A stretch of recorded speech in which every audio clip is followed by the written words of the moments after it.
যি নতুনকৈ গঠিত চিমেণ্ট চিচিটঙানী ডেভেলপমেণ্ট ব্লকত গাঁও পঞ্চায়ত গঠন প্ৰক্ৰিয়া আৰম্ভ হৈছে। এই মৰ্মে যোৱাকালি আমাৰ ইয়াতে 7খন গাঁও পঞ্চায়ত গঠন কৰা বুলি আমি গম পাইছোঁ আৰু তাতে এটা অনাকাংক্ষিত ঘটনাও ঘটিছে বুলি আমি গম পাইছোঁ। কিন্তু তাতে আমি যোৱাকালি ছ'চিয়েল মিডিয়াৰ থ্ৰুদি গম পালোঁ যে আমাৰ TMPKৰ নাম লগতে মোৰ নাম বিশেষকৈ সাঙুৰকাই থকা বুলি আমি গম পোৱাৰ পিছত চালোঁ যে সঁচাকৈ মোৰ নামটো বিশেষকৈ প্ৰাগ নিউজ চেনেলত আমাৰ নামটো আৰু ফটো এতিয়া লগোৱা আমি দেখিলোঁ।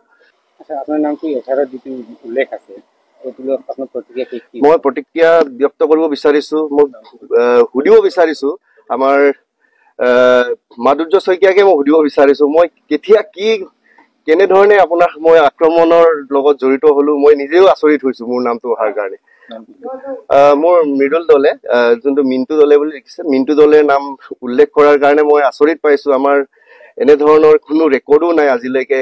ছাত্ৰ সংগঠনক নেতৃত্ব দিয়া হিচাপে আমি ষ্টুডেণ্ট ৰিফৰ্মৰ কাৰণে ইমান লাগি আছোঁ, সমাজখনৰ সংস্কাৰৰ বাবে ইমান লাগি আছোঁ।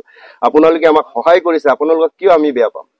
আপোনালোকৰ প্ৰতি আমাৰ সন্মান সদায় আছে, সদায় থাকিব। আৰু মোৰ যি প্ৰতিচ্ছবি সংবাদ মাধ্যমত প্ৰচাৰ হ'ল, বাতৰিত প্ৰচাৰ হ'ল, তাৰ বাবে মই বিশেষভাৱে মাধুৰ্য শইকীয়াকো আমি গৰিহণা দিছোঁ, ধিক্কাৰ দিছোঁ। এনেধৰণে তথ্য নোহোৱাকৈ ভিত্তিহীনভাৱে আমাৰ নাম, আমাৰ ভাৱমূৰ্তি জনমানসত নষ্ট কৰাৰ যি প্ৰচেষ্টা, এইটো মই একদম দুখ প্ৰকাশ কৰিছোঁ। আৰু ভাবিছোঁ মই এতিয়া আইনীভাৱে মই কিছু পদক্ষেপ বা আইনৰ কাষ চাপিবলৈ লাগিব। কিয়নো মোৰ নাম গোটেই সমগ্ৰ অসমতেই বাতৰিত এতিয়ালৈকে প্ৰচাৰ হোৱা বুলি খবৰ পাইছোঁ আৰু চাইছোঁ মই কি কাৰণে মোৰ নামটো সাঙুৰকালে, তাকামি সিং পৰিংকাবাঙৰ নাম কিয় সাঙুৰকালে, তাৰ বাবে মই অতি দুখ অনুভৱ কৰিছোঁ। আৰু আপোনালোকৰ মাধ্যমেৰে মই পুনৰবাৰ জনাইছোঁ যে মাধুৰ্য শইকীয়াৰ ওপৰত আমি আইনী ব্যৱস্থা, আইনত কেনেধৰণৰ ব্যৱস্থা আছে সকলোবিলাক আমি পৰামৰ্শ লৈ আইনীভাৱে কিছু আমি ব্যৱস্থা গ্ৰহণৰ বাবে কাষ চাপিম।